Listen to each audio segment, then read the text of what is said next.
Nagsisimula ang pelikula sa madaling araw ng bisperas ng Pasko. Isang misteryosong manlalakbay ang nakipagkita sa mga Russian mobster sa kanilang taniman ng puno ng Pasko. Iniabot ng manlalakbay ang pera sa kanilang pinuno na si Oleg, pero pagkatapos hawakan ni Oleg ang pera, nagsimula siyang umubo ng dugo dahil nalason siya. Dumating ang pamangkin ni Oleg na si Yuri, ngunit binaril hanggang mamatay bago sunugin ang taniman. Ang ahenteng bisese na si Ethan Kopek ay kasama ang kanyang buntis na kasintahang si Nora Parisi. Papunta sila sa trabaho sa dati habang pinag-uusapan ang kanilang hinaharap bilang mga magulang. Hiniling din ni Nora kay Ethan na muling mag-apply sa Police Academy dahil nabigo siya sa kanyang unang pagkakataon na maging isang pulis. Huling dumating si Ethan sa isang meeting kasama ang boss niyang si Phil Sarkowski. Sinubukan niyang humingi ng promosyon pero tinanggihan siya ni Sarkowski dahil sinabi nito na hindi siya nagsusumikap. Nagbigay si Ethan ng masidhing talumpati tungkol sa kagustuhan niyang patunayan ang sarili, kaya sa huli ay pumayag si Sarkowski at inutusan siyang pumunta sa mga scanner. Nagtatangkang kumuha ng impormasyon tungkol sa kaibigan at katrabaho ni Ethan na si Jason Noble. Sinusubaybayan nila ang asawa nitong si Lorraine at ang kanilang kambal. Nang malaman nilang si Ethan ang nag-ooperate ng scanners sa halip na si Jason, nagpasya silang ipasok ang ikatlong lalaki sa bahay ni Ethan habang nagmamasid gamit ang mga surveillance camera mula sa kanyang van. Mayroon din siyang bihag na lalaki na si Jess. Pagkatapos, ipinasa ang kanilang mga plano kay Ethan. Isang babaeng may asul na buhok ang nag-abot kay Ethan ng tila itinapong airbud. Pagkatapos nito, nakatanggap si Ethan ng mensahe sa kanyang telepono na nagsasabing dapat niyang isuot ang airbud. Nagsimulang magsalita kay Ethan upang ipaalam na kailangan niyang sundin ang mga patakaran nito, kung hindi ay may masamang mangyayari. Akala ni Ethan ay si Jason lang ang nagbibiro sa kanya sa isang prank call, hanggang sa diretsahang nagbanta na papatayin si Nora nang subukan ni Ethan na tumawag sa 911, kaya napilitan siyang ibaba ang tawag. Inutusan siya na i-lock ang kanyang telepono at sumunod sa mga plano nito, kasama na ang pagpapasok ng isang lalaki na may dalang carry-on na kailangan ipadaan sa seguridad. Dumating si Lab Detective Elena Cole sa Christmas Tree Farm, natagpuan niya ang isang bug sa isang sirang relo na sa tingin niya ay maaaring magdulot ng koneksyon sa kung sino man ang pumatay sa mga Ruso. Nakipagtulungan siya sa kanyang kasamang si Herschel upang subukang i-decode ang bug. Habang binabantayan ito, napansin niyang sinusubukan ni Ethan na gamitin ang kanyang relo para magpadala ng voice text at inutusan niya itong tumigil. Narinig ni Ethan na kumakain at naisip niyang nasa bar ito malapit sa arcade matapos marinig ang iba pang tunog sa paligid sa pamamagitan ng airbud. Sinubukan ni Ethan na gamitin ang boarding pass ng ibang pasahero para magsulat ng mensahe gamit ang invisible ink upang ipakita sa kanyang katrabaho na si Lionel.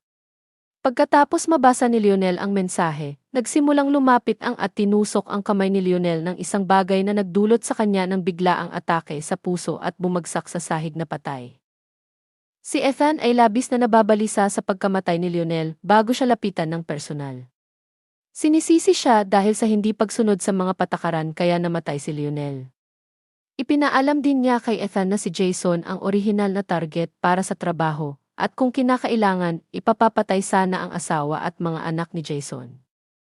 Ipinapunta ni Sarkowski si Jason sa scanners at si Ethan naman sa metal detectors. Dahil paparating ang tauhan, iniutos niya kay Ethan na ayusin ito at bumalik sa scanners.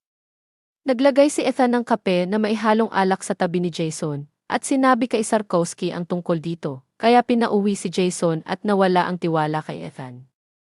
Pinapalala pa ang sitwasyon sa pamamagitan ng pagsubok na sirain ang relasyon ni Ethan at Nora habang sinusubukan nitong kausapin si Ethan sa tanghalian.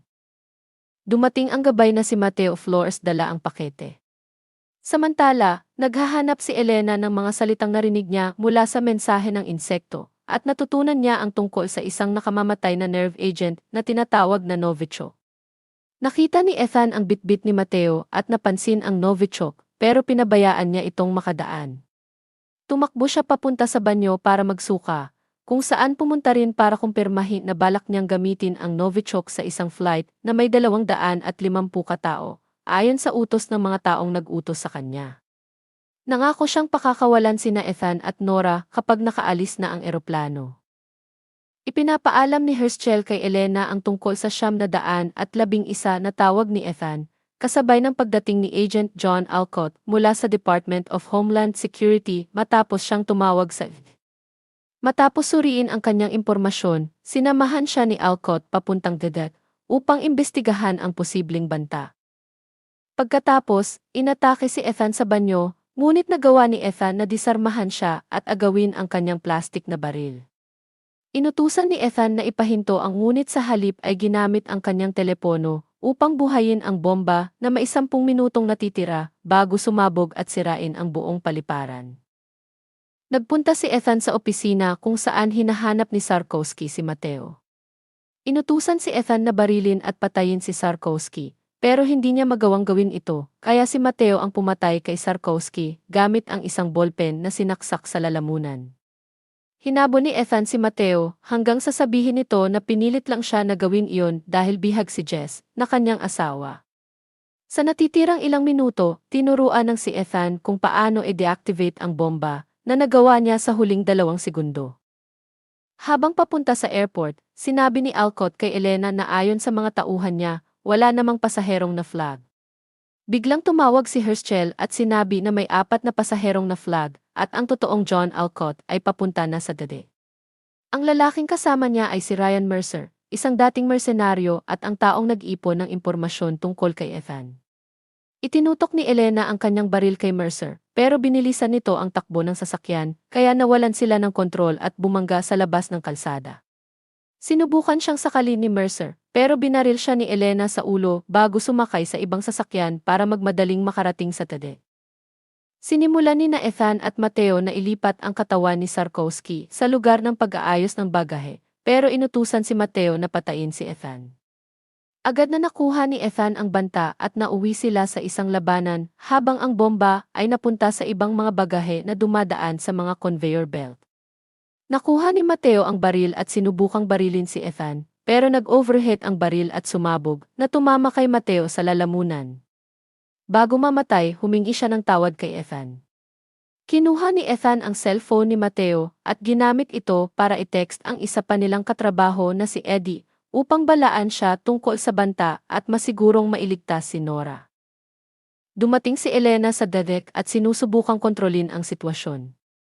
Pinaslang ang isang opisyal at kinuha ang kanyang baril, hinahabol si Ethan at tinamaan ang kanyang braso ng bala. Inutusan na unahan na at patayin si Nora. Pinaharurot niya ang van sa harap ni Nora at Eddie, kasabay ng pagkakaintindi nila sa babala ni Ethan.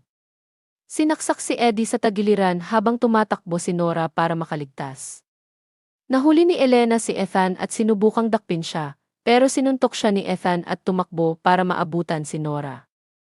Hinabol si Nora sa parking lot hanggang sa mabangga niya ang kanyang van sa ibang sasakyan. Pinalo niya ito ng bote sa ulo bago tumakbo patungo sa mga pulis. Nakita siya ni Ethan, eksakto nang ay naghahanda ng patayin silang dalawa, pero natamaan siya ni Jess, na nakatakas mula sa pagkakagapos. Lumapit si Ethan kay Jess para ipaalam na sa kasamaang palad ay hindi nakaligtas si Mateo. Habang nalaman din niya na may 2 tiket si Mateo, isa papuntang New York at isa papuntang Effie. Kasabay nito, ibinabalita ni Herschel kay Elena na ang pangunahing target ng pag-atake ay si Congresswoman Grace Turner, na nabigong maisulong ang isang panukalang batas na tutulong sana sa mga pribadong kontratista. Ipinlano ang pag-atake sa mga Ruso upang sila ang mapagbintangan sa nerve gas attack sa pag-asang maisusulong ang pagpasa ng panukalang batas. Nagawang matrack ni Ethan at Nora ang package at ang flight dahil naka-flag ito, pero alam ni Ethan na kahit pigilan nilang umalis ang eroplano, papasabugin pa rin ang bomba. Alam niyang kailangan niyang i-disarm ang bomba habang nasa ere. Natagpuan ni Nora si Elena at nakumbinsi niya ito na payagan ang eroplano na umalis habang si Ethan ay papunta na sa cargo hold. Samantala, nakita naman ng babaeng may asul na buhok na nagbigay sa kanya ng parachute para makatakas mula sa eroplano. Habang nasa ere, nagawang i-deactivate ni Ethan ang bomba, ngunit nagpadala ito ng alerto sa telepono. Pumunta sa cargo hold para harapin at patayin si Ethan.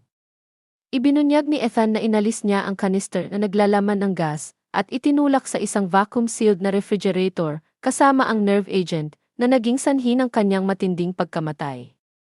Bumalik ang mga piloto sa TEDx matapos makita ang dalawang lalaki sa cargo hold. Pinayagan ni Elena si Ethan na maging malaya at bumalik siya kay Nora. Makalipas ang ilang panahon, nagkaanak na sina Ethan at Nora at nagkasundo na rin siya kay Jason.